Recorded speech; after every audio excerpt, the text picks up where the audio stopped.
달콤한 말씀 행복한 하루 오늘 함께 나누실 말씀은 데살로니가후서 2장 13절부터 17절까지 말씀입니다.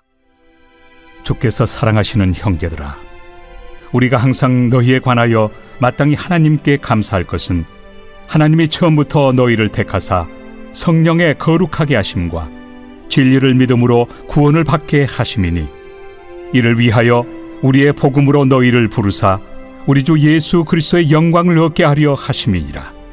그러므로 형제들아, 굳건하게 서서 말로나 우리의 편지로 가르침을 받은 전통을 지키라. 우리 주 예수 그리스도와 우리를 사랑하시고 영원한 위로와 좋은 소망을 은혜로 주신 하나님 우리 아버지께서 너희 마음을 위로하시고 모든 선한 일과 말에 굳건하게 하시기를 원하노라. 데살로니가후서는 초대교회가 겪고 있던 현실적 어려움과 더불어 그 가운데 생겨난 종말론적 혼란을 바로잡기 위해 쓰여졌습니다. 성도들은 예수님의 재림에 대한 바울의 가르침을 이미 들었지만 시간이 지나면서 여러 말들이 교회 안에 돌기 시작했습니다. 누군가가 바울의 가르침과는 다르게 종말을 설명하거나 바울이 전하지 않은 내용을 전하는 사람들이 나타난 것입니다. 이로 인해 성도들은 재림을 소망으로 기다리기보다는 두려움과 불안 속에서 흔들리고 있었습니다.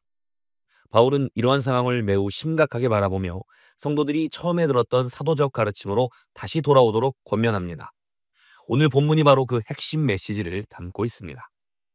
그러므로 형제들아, 굳건하게 서서 말로나 우리의 편지로 가르침을 받은 전통을 지키라. 여기서 바울이 말하는 전통은 특정한 의복이나 형식, 관습을 말하는 것이 아닙니다. 또 사람의 개인적 주장이나 시대적 유행도 아닙니다. 예수님께서 사도들에게 주신 복음, 그리고 그 복음이 사도들의 가르침과 편지를 통해 교회에 전달된 것, 즉 교회가 처음부터 보존해온 신앙의 핵심 내용을 의미하지요. 초대교회는 이 사도적 가르침을 붙들었기에 혼란 속에서도 믿음을 지킬 수 있었습니다.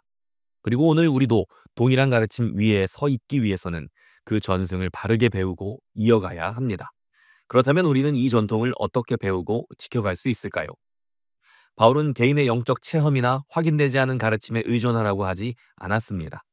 오직 공동체가 함께 확인해온 진리, 교회의 역사 속에서 신앙 고백과 성경 해석을 통해 검증된 가르침을 따라야 한다고 말합니다.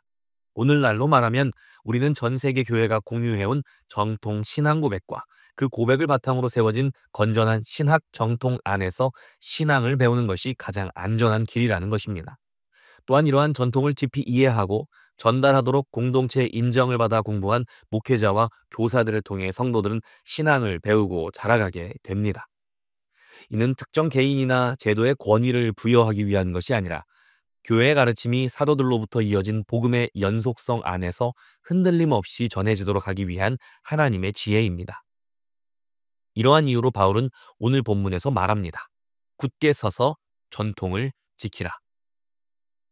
꽉 붙잡고 단단히 서 있어라. 이런 말을 우리는 언제 듣게 되나요? 내가 딛고 서 있는 땅이 심하게 흔들리고 견고하지 못할 때 우리는 나를 의지할 수 있는 단단한 무언가를 꼭 붙잡고 버텨야만 하겠죠. 데살로니가 교회 성도들의 삶이 핍박과 고난으로, 그리고 재림과 종말에 대한 잘못된 이해로 인해 삶의 기반이 무너지고 흔들리고 있었다면 오늘 우리의 삶의 기반은 무엇이기에 그토록 흔들리고 있을까요? 여러분이 밟고 있는 바로 그 땅, 여러분의 의지하고 있는 삶의 기반은 무엇입니까?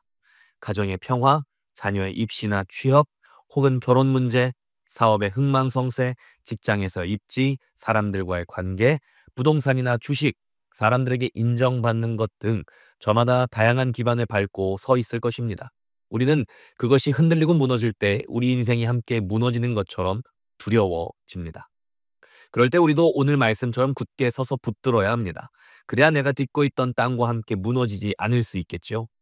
우리가 굳게 서서 붙들어야 하는 것, 그것이 바로 우리가 함께 이야기한 교회의 전통적인 가르침입니다. 그리고 그것을 붙들고 버틴다는 말의 의미는 그 가르침을 지킨다는 것입니다. 우리가 이미 배운 그 전통적 가르침이란 첫째로는 예수 그리스도의 죽음과 부활에 대한 복음의 진리입니다. 그리고 그 진리를 기억하고 몸과 마음에 새기기 위해 우리가 지속적으로 행해야 하는 침례와 주의 만찬과 같은 성례들이지요. 그리고 마지막으로는 우리가 그리스도인다운 삶의 근본 원리라고 할 수 있는 사랑으로 역사하는 믿음입니다. 예수 안에서 서로 사랑하는 것입니다. 오늘 본문에서 바울은 이렇게 말합니다.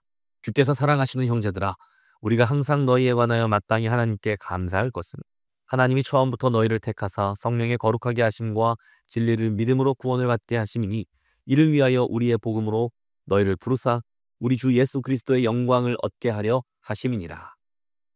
성도들은 이미 하나님의 은혜를 통하여 그의 택하심으로 성령의 거룩하심과 진리를 믿는 믿음을 선물 받았습니다. 하지만 그럼에도 우리의 삶이 흔들리고 무너질 것 같은 때에는 우리는 굳게 서서 진리의 말씀을 지켜야 하는 것입니다. 말씀대로 서로 사랑하며 살아가는 것입니다. 13절에서 처음부터 너희를 택하사라고 번역되어 있는 부분은 어떤 중요한 고대 사본에서는 첫 열매로 너희를 택하사라고 기록되어 있습니다. 그때의 데살로니가 성도들도 그리고 바로 오늘 우리 강서 침례교회 성도님들도 하나님께서는 자기 사역의 첫 열매들로 부르신 것입니다. 우리를 통해 하나님 나라의 완성이 이미 시작되었고 완성될 그날까지 미리 맛보아지도록 우리를 사용하신다는 것입니다. 첫 열매는 추수의 보증수표입니다. 여러분의 삶이 비록 지금은 고난 속에 있고 때로는 실패한 것처럼 보일지라도 하나님은 여러분을 보시며 마지막 날 완성될 하나님 나라의 영광을 미리 보여주고 계신다는 것입니다. 하나님은 이제 계속해서 우리를 통하여 예수 그리스도의 영광스러운 사역의 2025년도 버전, 2026년도 버전의 새로운 프로젝트를 이루어 가실 것입니다. 여러분은 그 일의 첫 열매입니다. 여러분 가정의 첫 열매일 수도 있고 여러분 회사에 또 우리 강서침례교회에 혹은 여러분 주변의 어떠한 놀라운 변화의 첫 열매일 수도 있습니다. 하나님은 여러분의 삶과 변화, 고난을 극복해내는 모습을 통해 예수 그리스도의 영광을 드러내기 원하십니다. 우리는 그 일을 위해 부르심을 받았고 그 일을 위해 믿음을 얻었고 우리는 그 일이 완성될 그날까지 내 삶이 흔들릴 때에도 우리에게 주신 전통적인 믿음의 가르침을 굳게 붙잡고 지키며 버텨야 하는 것입니다. 우리 주 예수 그리스도와 우리를 사랑하시고 영원한 위로와 좋은 소망을 은혜로 주신 하나님 우리 아버지께서 너희 마음을 위로하시고 모든 선한 일과 말에 굳건하게 하시기를 원하노라. 우리가 그렇게 살아갈 때 우리는 바울이 성도들을 향해 감사했던 것처럼 진정으로 서로를 통해 감사함을 느끼게 될 것입니다. 그리고 우리가 그 놀라운 일에 사용되어짐을 느낄 때 우리는 내가 이미 그리스도의 사랑 안에 거하고 있음을 깨닫게 될 것이고 어떠한 상황에서도 우리와 함께 하시는 예수님을 통해서 아버지 하나님의 사랑과 위로를 그리고 선한 일과 선한 말을 하는 것을 굳게 도우시는 능력을 경험하게 될 것입니다. 모든 것이 한순간에 무너질 것만 같이 불안하고 두려운 이 시대를 살아가면서 우리가 굳게 붙들고 버틸 수 있도록 해주는 것은 오직 성경, 오직 복음입니다. 예수께서 처음 우리에게 가르쳐 주셨던 그 말씀 그대로를 우리가 붙들고 지키는 것입니다. 우리를 통해 세상은 하나님 나라를 미리 맛보게 될 것입니다. 우리는 그 놀라운 일의 첫 열매로 부름받았습니다. 여러분의 삶을 통해 예수 그리스도의 영광이 드러나고 하나님 나라의 신비가 맛보아지는 하루가 되시기를 축복합니다. 오늘의 적용 질문입니다. 첫째, 지금 내 삶을 지탱하는 것은 흔들리는 세상의 조건들입니까? 아니면 예수 그리스도라는 변하지 않는 복음의 전통입니까?